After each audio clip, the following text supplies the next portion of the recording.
Speech सुन रहे हैं कि मैं खास तौर से उनको समझा रहा हूं। जो कुछ इंजीनियर नहीं जानते हैं केवल उनके लिए बोल रहा हूं। अब इस विश्व को, हमें और आपको, ये अभियांत्रिकी शब्द, ये इंजीनियरिंग शब्द कहाँ से प्राप्त हुआ? फ्रेंच भाषा का एक शब्द है इंजीनियर। इंजीनियर या उसको इंजीनियरिंग भी बोला उन लोगों ने। तो इसका हिंदी अर्थ होता है युद्ध मशीन का निर्माता। इंजीनियर का हिंदी ट्रांसलेशन होता है युद्ध मशीन का निर्माता। लोगों ने यही समझ लिया कि फ्रेंच के इंजीनियर शब्द से ही हमारे लिए इंजीनियरिंग मिला है, लेकिन बेटा बेटियों ये बिल्कुल गलत। इंजीनियर से आपको इंजीनियरिंग या इंजीनियरिंग नहीं मिली। दूसरी बात, हिंदुस्तान के अधिकांश लोग आज भी ये मानते हैं कि इंजीनियरिंग शब्द हमें इंजन से मिला। कई लोगों से पास्ट में चर्चा होती रही, वो ये मानते हैं कि इंजन से निकल के इंजीनियरिंग आई, लेकिन बेटे बिल्कुल गलत, ये शब्द गलत है। क्योंकि बेटा वो बात ऐसी हो गई कि मुर्गी से अंडा आया कि अंडे से मुर्गी आई। इस प्रकार में इंजन एक अंडा है और मुर्गी एक इंजीनियर है। तो जब तक मुर्गी अंडा नहीं देगी इंजन कैसे आ जाएगा? तो ये बात बिल्कुल गलत है कि इंजन से इंजीनियरिंग बनी। इंजीनियर रूपी मुर्गी ने अंडा रूपी इंजन को जन्म दिया। तो एक इंजीनियर ने ही इंजन बनाया, इसलिए इंजीनियर या अभियांत्रिकी या इंजीनियरिंग इसके पहले आ गई थी। उसके बाद उनके मेहनत या उनकी सूझबूझ का कारण इंजन बना और उन्हें इंजन बनाया। तो इंजन से भी अभियांत्रिकी या इंजीनियरिंग शब्द नहीं निकला बेटा।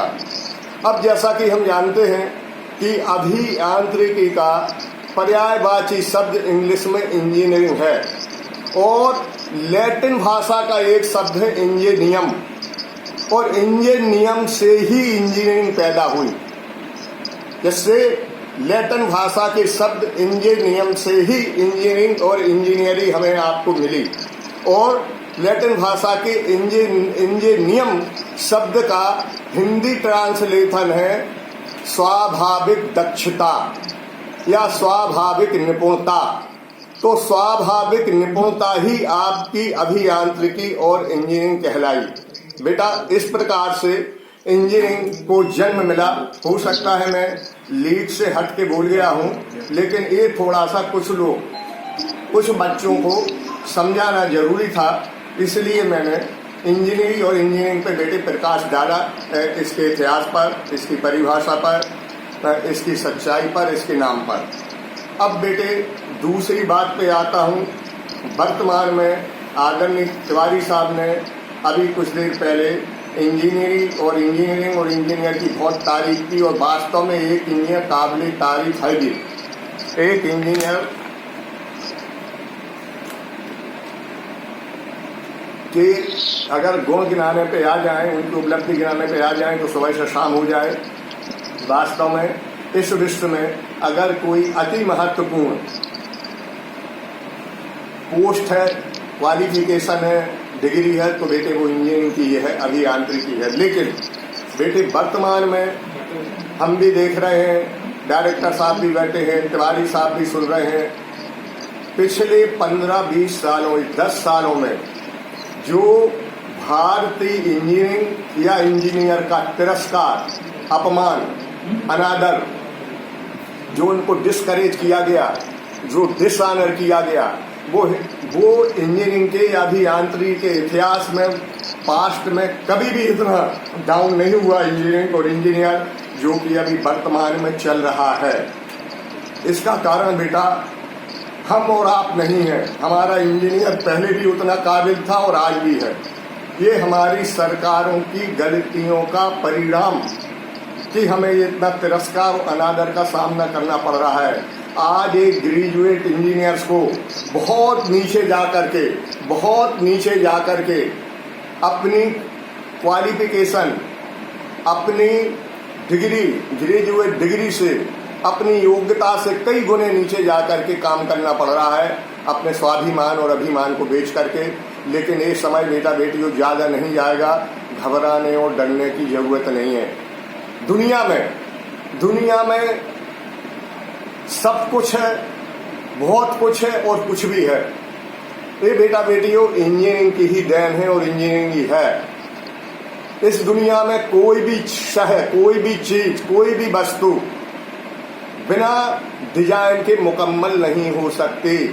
वो बहुत बड़ा एयरक्राफ्ट हो या एक सुई हो, जब तक कि इंजीनियर डिजाइन नहीं करेगा, डिजाइन तैयार नहीं होगी, तब तक विमान नहीं बन सकता। किसी भी पहलू को टच कर लो, कोई भी चीज, इंजीनियर जब तक सर्किट डायग्राम नहीं बनाएगा मशीन नहीं बन सकती। किसी भी पहलू को लो, सब में इंजीनियरिंग है। और ये आपकी माने डिजाइन का नाम ही, कोई भी चीज बहुत छोटी हो, इस कायनात की बात करूं, ब्रह्मांड की बात करूं तब भी ठीक होगा, इस दुनिया और विश्व की बात करूं, कोई भी चीज बिना डिजाइन के नहीं बन सकती। और डिजाइन का दूसरा ही नाम इंजीनियरिंग और इंजीनियरिंग है। तो बेटे आपके बिना, बेटा बेटियों आपके बिना दुनिया 1 इंच 1 कदम भी आगे नहीं बढ़ सकती।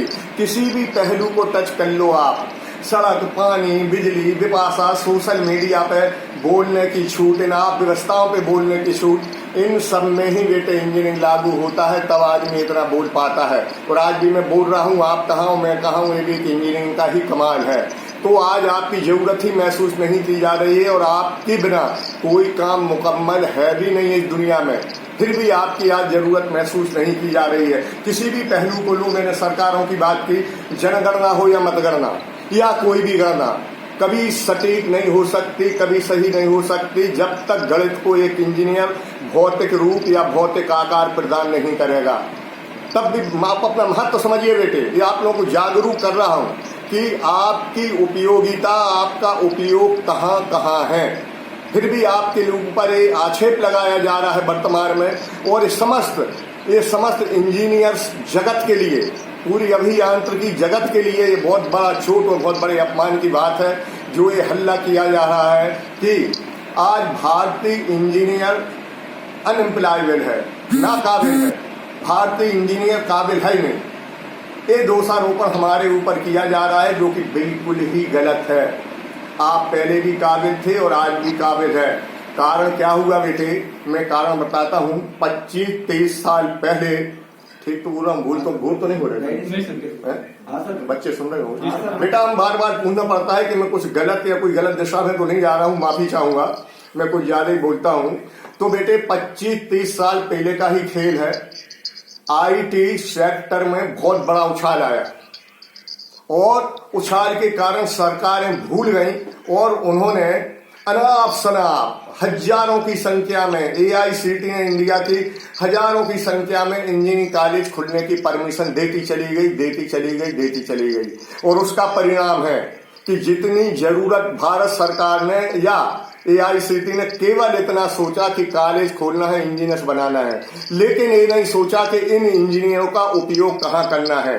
उसी अनुपात में, उसी प्रोपोर्शनेट में अगर ये प्रोजेक्ट, स्कीमें, इंडस्ट्री, फैक्ट्री अगर लगाते चले जाते, जिस मात्रा में, जिस रेशो में हमारा इंजीनियर प्रोडक्ट हो रहा था या इंजीनियर बन के निकल रहे थे, इस सरकार की भूल का कारण है। वो ऐसा नहीं कर पाई और आज हमारे इंजीनियर बेरोजगार और एक महामारी के दौर से गुजर रहे हैं। वो महामारी है अनएम्प्लॉय, जो हमारे लिए अनएम्प्लॉयबल कहा जा रहा है। उसका कारण केवल सरकारों की गलती और हम और आप भुगत रहे हैं। लेकिन सभी मेरे इंजीनियर भाइयों, बेटा बेटियों, डरने की जरूरत नहीं है। उरूज के बाद जवाल आता है और जवाल के बाद फिर उरूज आता है। जवाल माने डाउन, उरूज माने ऊंचाइयां। अब आप जवाल खत्म होने वाला है। कोरोना काल भी कुछ वर्षों में खत्म हो जाएगा। ये मैं चैलेंज से कहता हूं, मैं रहूं या नहीं रहूं, लेकिन विश्व की इकोनॉमी में फिर उछाल आएगा और जल्दी आएगा। जो हमारे इंजीनियर बेटा बेटी पढ़ रहे हैं या जो पेरेंट्स पढ़ा रहे हैं, उनको बिल्कुल भी व्याकुल होने की, डरने की, सोचने की जरूरत नहीं है। उनके बेटा बेटी जैसे ही इंजीनियर बन के निकलेंगे, उनके लिए जॉब मिलेंगे और पूरा विश्व फिर एक इंजीनियर के कदमों में नतमस्तक होगा। वो दिन दूर नहीं बेटा बेटियों। तो हमारे ऊपर ये अनएम्प्लॉयबल का जो नाकाबिल का दोषारोपण किया जा रहा है, उसका कारण केवल और केवल सरकारों की गलतियां हैं। हिसाब जनवरी 1914 के कैलकुलेशन के हिसाब से जो आंकड़े आए थे, हिंदुस्तान अचानक 15 लाख इंजीनियर पैदा करने लगा था। और ये 15 लाख इंजीनियर विश्व के बड़े चाइना और अमेरिका और जापान और रशिया जैसे 4 देश भी मिलकर के 15 लाख इंजीनियर नहीं बनाते थे। ये सबसे बड़ी बेवकूफ़ी हमारी हुई। जरूरत थी 3 लाख की, बना रहे थे 15 लाख। और उसी का परिणाम है कि जो 12 लाख इंजीनियर हमारे बेरोजगार आ गए, सड़क पे आ गए, उसका कारण सरकारों की गलतियां हैं। हम लोग पहले भी काबिल थे, आज भी काबिल हैं और कल भी काबिल रहेंगे और अच्छे दिन कल भी हमारे आएंगे। आज 19-20 की रिपोर्ट के अनुसार हम केवल 6 लाख इंजीनियर ही 19-20 में निकाल पाए। और ये पक्का है कि आने वाले 4-5 सालों में 3 लाख और 2.5 लाख पे आ जाएंगे। और बेटे, जैसे ही कमी होगी प्रोडक्शन में इंजीनियर बनने में, आपकी डिमांड और मांग बढ़ जाएगी। बेटे, आज इंजीनियर्स डे पे मैं इसलिए बोल रहा हूँ कि आप लोगों को भयभीत अपने भविष्य के लिए, अपने उज्जवल भविष्य के लिए डरने या सोचने की जरूरत नहीं है। तहे दिल से मन लगा के पूरी एनर्जी और पूरी ताकत और पूरी शक्ति के साथ अपनी पढ़ाई करते जाओ, करते जाओ, करते जाओ। आज जो कि अभी हमारे तिवारी साहब बोल रहे थे, बिल्कुल सही बोल रहे थे बेटा। आज जो हमारे ऊपर ये आक्षेप लगाया जाता है कि Indian engineers are not employable, वो काबिल ही नहीं है, ये गलत है। कभी आँख फाड़ के देखा? वो एग्जाम्पल देते हैं कि अगर ऐसा होता तो भारतीय इंजीनियर्स ने बहुत बड़ा कोई चमत्कारिक पुल, बुलेट ट्रेन, कोई एयरक्राफ्ट, इवन देन कोई किचन अप्लायंस क्यों नहीं बना के दिए। इन्होंने कभी, इनने सब आंखें मूंद के बात की हैं, वो चाइना हो या यूरोप या अमेरिका, इनने कभी आंखें खोल करके देखा है कि हम भारतीयों ने क्या किया? जैसा कि अभी तिवारी साहब ने बोला, सिलिकॉन वैली को चमकाने और दमकाने वाले कौन थे और आज कौन है?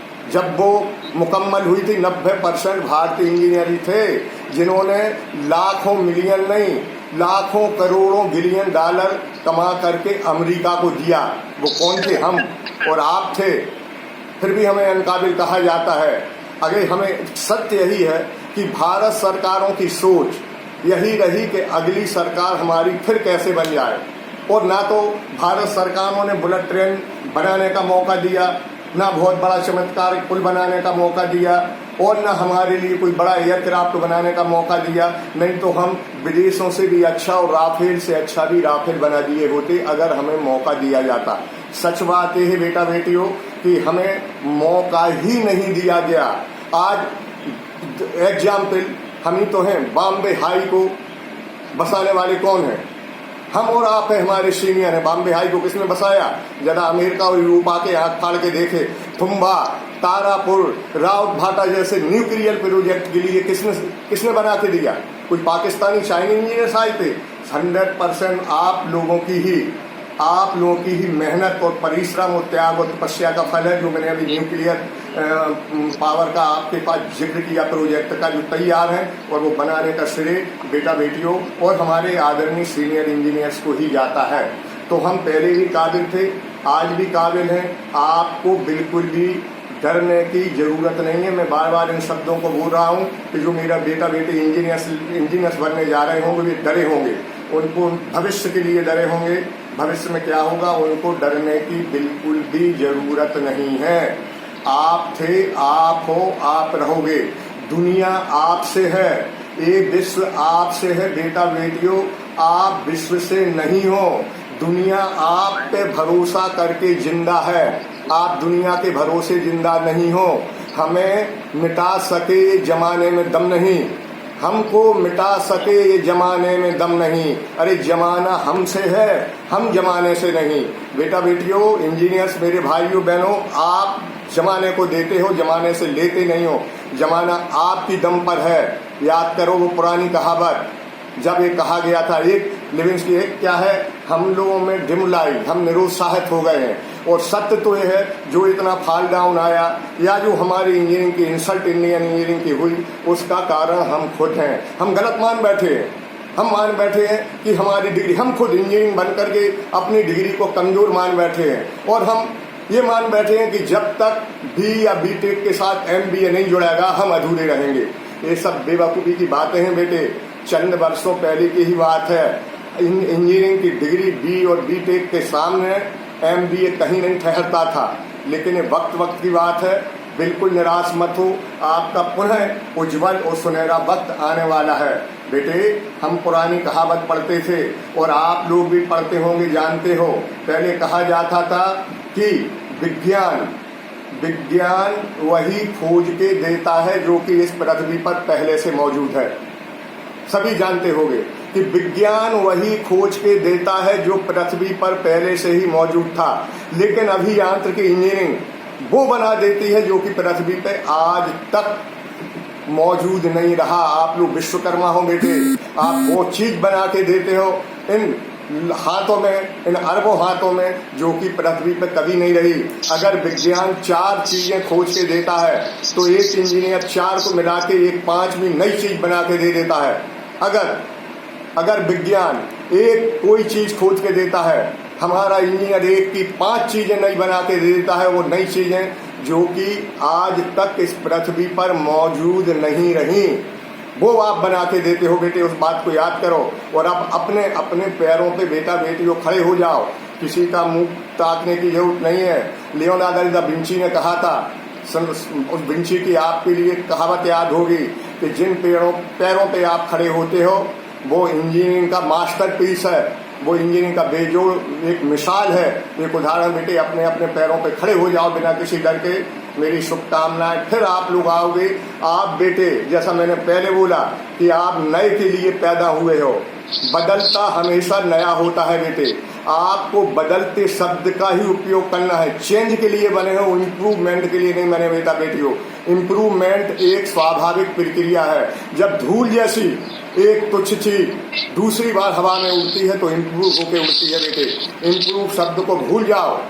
आपको चेंज शब्द के लिए बदलता हुआ हमेशा नया होता है और आपको एक नई चीज पैदा करके देना है। आप चेंज के लिए बने हो। इंजीनियर बनाम चेंज, चेंज बनाम इंजीनियर बेटे। तो आप बिल्कुल नए के लिए बने हो और आज नहीं तो कल एक दुनिया फिर आपके कदमों पर नतमस्तक होगी। बेटा बेटियों, इस बात को याद रखना। मुझे लगता है मैं ज्यादा बोल चुका हूँ और जैसा मैंने पहले बोला कि जमाना और समय है क्या बेटे, जैसा मैंने बोला कि जमाना आपके भरोसे है, आप जमाने के भरोसे नहीं हो। आज अगर आप नहीं होते तो सोच क्या होती, डर कितना होता। देखते हो जब सुरंग से ट्रेन निकलती है 15-15, 20-20 मीटर लंबी सुरंगों में और दिन के 12 बजे, रात के 12 बजे हुए नजर आते हैं, पटरियों की और भीड़ की आवाज बदल जाती है। उस डार्क में, उस अंधेरे में, घोर अंधेरे में कोई यात्री डरता नहीं है, भयभीत नहीं होता है, कूद नहीं जाता है। उसको एक भरोसा रहता है कि इस ट्रेन की डिजाइन मेरे इंजीनियर ने की है, कोई डरने की जरूरत नहीं। मैं आपको भाषण दे रहा हूँ, अभी भी लाखों लोग हवा में तैर रहे होंगे। जब हवाई जहाज हवा में तैरता रहता है, लैंडिंग करता है, ग्राउंड से ऊपर उठता है, तब यात्री कभी डरते नहीं है, भयभीत नहीं होते, निर्भय होकर और अभय होकर बैठे रहते हैं, क्योंकि वो जानते हैं कि इस हवाई जहाज का डिजाइन निर्माण हमारे इंजीनियर ने की है, डरने की जरूरत नहीं। तो बेटा बेटियों, आपके ऊपर, आपके भरोसे पर ही दुनिया जिंदा है, आप दुनिया के भरोसे पर नहीं।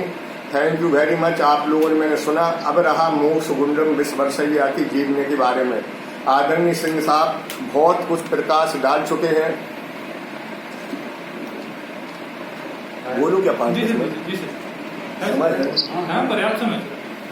जैसा कि आदरणीय हमारे आंदोलन डायरेक्टर साहब ने सर मोक्ष गुंडम विश्ववर्षय्या के जीवन पर प्रकाश डाला, मैंने भी इन लोगों से हुक्म ले लिया है। डॉक्टर गिरिराज, डॉक्टर गुप्ता जी, आदरणीय सिंह साहब मेरे बगल में बैठे हैं, उन्होंने भी मुझे अनुमति दी कि 2-4-5 मिनट सर मोक्ष गुंडम विश्ववर्षय्या के ऊपर भी बोल दीजिएगा। जैसा कि सिंह साहब ने अभी बताया, इतिहास में बड़ा कंफ्यूजन है, कहीं 1860 तो कहीं 1861 लिखा हुआ है। जैसा कि हम लोग देखते हैं, कभी कभी गूगल भी अपनी गलत रिपोर्ट दे देता है। सर मोक्ष गुंडम विश्व डॉक्टर बोलना चाहिए, क्योंकि मोक्ष सर तो वो बने थे 1915 से। डॉक्टर विश्ववर्षय्या साहब का जन्म आज के दिन, और आज का हमें आपको बड़े सौभाग्य का और गौरव का दिन है, अभिमान और स्वाभिमान का दिन है कि उनके जन्मदिन को भारत सरकार ने अभियंता दिवस के रूप में स्वीकार किया और दिया। इसी से उनकी महत्ता का, उनके महत्व का, उनके बड़प्पन का पता लगा सकते हो कि एक इंजीनियर, और वास्तव में ही was the first and preeminent engineer of India. इसमें बेटा बेटी को कोई शक की बात नहीं। 15 सितंबर 1860 मुदरहाली एक गांव है चिकमालपुर जिले का। जब ये पैदा हुए थे, जब चिकमाल जिला एक तालुका था, जिला हुआ करता था कोलार जिले के चिकमालपुर कस्बे के एक छोटे से गांव मुदरहाली में पैदा हुए। जैसा कि आदरणीय सिंह साहब पहले व्याख्यान कर चुके हैं, इनके पिताजी संस्कृत के महान विद्वान थे, श्री निवास शास्त्री, माँ बैंकर चम्मा। तो ये महान विद्वान संस्कृत के थे और आयुर्वेदिक प्रैक्टिशनर भी थे। 15 साल की उम्र में पिताजी का स्वर्गवास हो गया। पढ़ाई में अड़चन आई, फर्स्ट क्लास अव्वल हमेशा रहते थे। पढ़ाई के दौरान इनके लिए ट्यूशन भी करना पड़ी। Madras university Bangalore central college से मद्रास यूनिवर्सिटी के अंतर्गत आता था। उस वक्त बेंगलोर में कोई यूनिवर्सिटी नहीं थी, मद्रास के अंतर्गत ही सब लोग पढ़ते थे। 1881 में इन्होंने BA की परीक्षा की। मैसूर गवर्नमेंट के इतने ज़्यादा होनहार थे, मैसूर सरकार के खर्च पर इनको Poona science college of Poona engineering करने भेजा। 1883 में इन्होंने LCE और FC की डिग्री प्राप्त की और एक सिविल इंजीनियर बन गए। तत्काल उसी समय में इनको महाराष्ट्र सरकार ने बॉम्बे में इनको अपॉइंटमेंट किया एज ए असिस्टेंट इंजीनियर, सहायक अभियंता के पद पर इनकी नियुक्ति हुई और इनकी पोस्टिंग हुई नासिक इनकी पोस्टिंग हुई। इसके बाद इन्होंने मुड़कर नहीं देखा। जो इनके जलवे, जो इनने नूर बिखेरा इंजीनियरिंग का, अपनी डिजाइन का, विश्व ने इनको सर आंखों पे बिठाया। तभी से लेके आज तक, आज वो नहीं है लेकिन विश्व भी इनका बड़े आदर और सम्मान के साथ नाम लेता है। इन्होंने तुरंत जैसे ये असिस्टेंट इंजीनियर बने, इनके लिए इरिगेशन सिस्टम पे काम करने के लिए लगाया गया। तुरंत ही इनको कुछ साल बाद ही ऑल इंडिया इरिगेशन कमीशन का मेंबर बना दिया गया और एक लंबे समय तक ताजीवन तक अपने इरिगेशन कमीशन के मेंबर रहे। इन्हें जो चमत्कार दिखाया, अभी सिंह साहब ने भी बोला, इन्होंने जो डिजाइन की, वो एटॉमिक बियर हो, बेस्ट बियर हो, ऑप्टिक हो, सिल्यूस हो या अन्य हो, इन्होंने एक अनोखी डिजाइन की। उस वक्त नदी के पानी को बहाव को रोकने के लिए और रिसाव को रोकने के लिए डैम में एक सिस्टम की जरूरत थी। इन्होंने एक ब्लॉक सिस्टम इजाद किया और स्टील के गेट बनाए और जब वो बनाए तो दुनिया में तहलका मचा। ब्रितानी सरकार हमारी इंडिया में थी, उन्हीं का शासन था। अंग्रेजों ने भूरी प्रशंसा की उस सिस्टम की। और बेटे कल्पना करो, आज आधुनिक भारत है, आधुनिक इंजीनियरिंग है, आधुनिक विज्ञान है, लेकिन उस जमाने के सिस्टम को आज भी अपनाया जाता है, सेम सिस्टम को, जिसपे कि विश्वरैया साहब का नाम लिखा हुआ है। उस जमाने में दुनिया के डेवलप कंट्रीज में इनकी